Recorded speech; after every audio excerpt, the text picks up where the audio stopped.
Today I wanted to share with you another really close herbal ally of mine. It might be kind of top 5, 10 herbs in my herbal dispensary. I'll reach for it frequently, daily, if I'm formulating, making my kind of custom herbal tinctures for my patients, addressing the root cause, helping to treat the symptoms, and that is clove bud. So let's get into it. So most people know clove, Syzygium aromaticum, that's the botanical name, and it is a pretty potent herbal medicine. It's very spicy, it's very warm, acrid, pungent. It is a strong antimicrobial. That's the main action that I'll use clove for, to actually target and kill and reduce less friendly bugs in the digestive tract.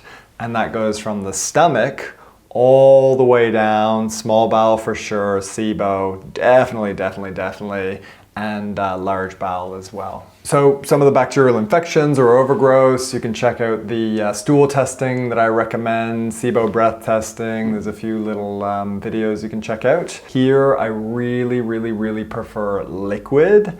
And one of the downsides there is that clove is very potent. It can be hard to take. So starting someone off on a lower dose, making sure they can tolerate it, making sure we're getting symptom improvements, and then ramping it up if you need to. There's a bit of a kind of window of therapeutic dosing where I see good results.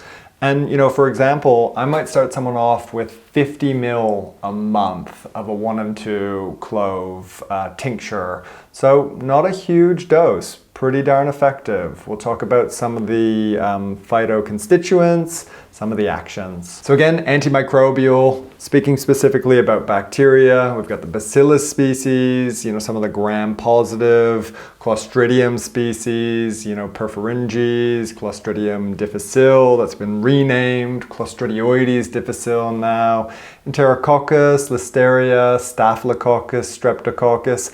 I really don't find that most of those drive symptoms. I mean, C. diff for sure, but that's often a consequence of microbiome disruption, previously, generally antibiotics. It's very antibiotic resistant.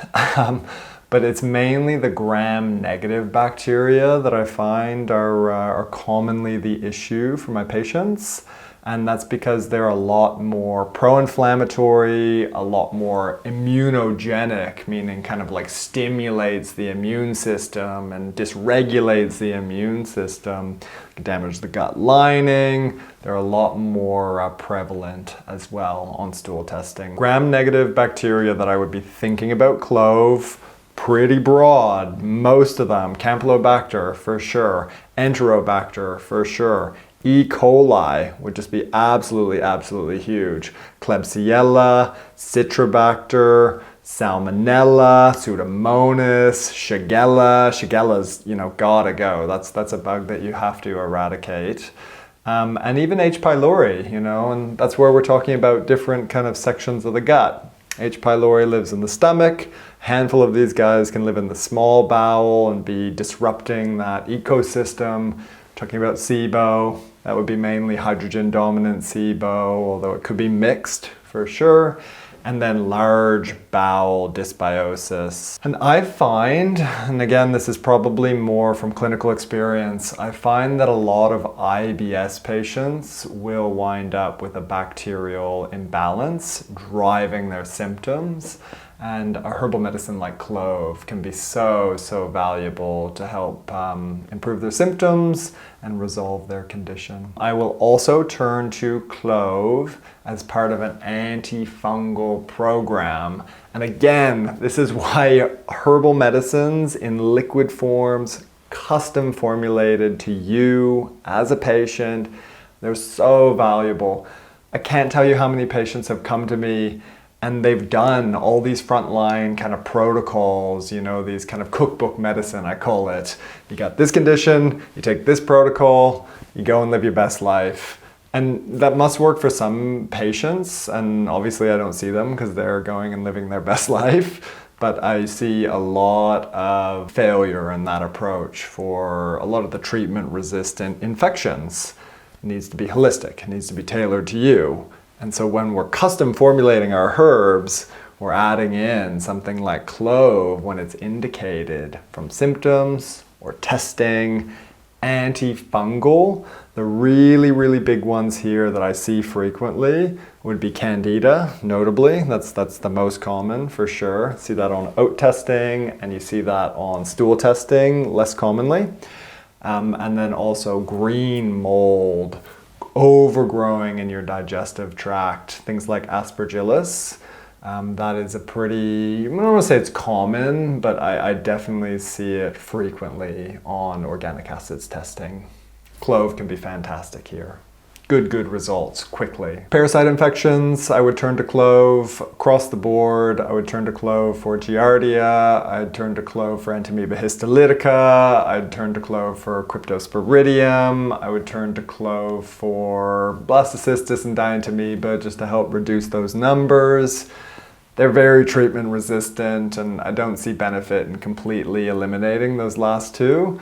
But you know, the first few, E. histo, Giardia, Cryptosporidium, it's gotta go. Those are bugs that have to be eradicated. How is clove doing what it does? You know, why is it such a potent herbal ally that I've just come to love and have just a strong relationship with? The good kind of data we have are on the kind of essential oil constituents in clove, and a clove bud is just full of it. I mean, depends on the studies, it probably depends on the sample, where it was grown, you know, all that. But you know, it can range from 15, 20, 25% of clove, the bud, can be essential oil. And most of that is a constituent called eugenol. So well studied, which is fantastic. It's pretty rare for herbal medicine to be so well studied, and eugenol has a decent amount of literature supporting its use for certain conditions. So when we're thinking about eugenol, that constituent of clove that's so potently antimicrobial, we're looking at its ability to disrupt the cell wall, which is a huge part of a make or break plan, you know, an antimicrobial plan. And there's also some really good evidence showing that the eugenol fraction can disrupt biofilms as well. And that's really the part that makes infections and microbes treatment resistant. So biofilm disruption is a huge piece of the comprehensive protocols and the comprehensive kind of treatment plans.